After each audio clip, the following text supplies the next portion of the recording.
This ANZ research presentation is an analysis on the Australian economy and the key regions through multifarious macroeconomic variables, in which we are forecasting the economic outlook and current financial market conditions in Australia. PPP has shown an increasing trend since 2008, means that AUD has an optimistic purchasing power in goods and services internationally.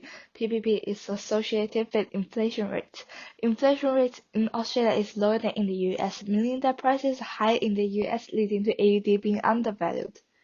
As Australia's interest rate is lower than the US's interest rate, according to intertemporal model, current consumption would be lower than the future consumption. This means Australia can lease as much as its domestic saving as it wants to the US at a price greater than the required by its domestic savers, and a return greater than the margin return on domestic investment. As a result, the level of the domestic investment of decreased and the domestic saving increased. AUD is a floating currency and we assume perfect capital mobility. An expansionary monetary policy will shift the LM curve to the right. Hence, the balance of payment deficit will depreciate the domestic currency.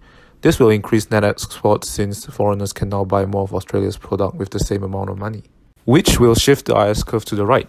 The final equilibrium is reached at point E2, where at the same interest rate, production has increased greatly. Monetary policy works perfectly for Australia under this model.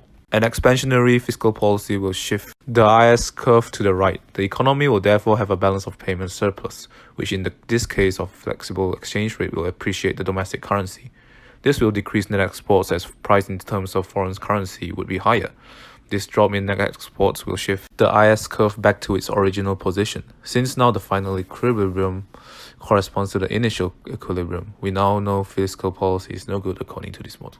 Australia's average inflation rate is 5% and unemployment rate is at 3%. This is the desired rate for Australia. However, Australia is running a current account deficit.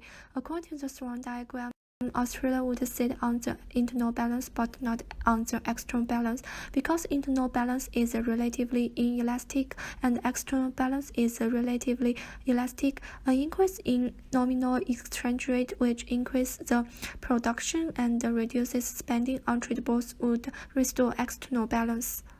The economic outlook shows us that Australia still has room for growth in household spending, which would benefit the overall GDP and the consumption growth. RBA should target an inflation rate of 2 to 3%. On behalf of the ANZ research team, we would like to thank the audience for their time.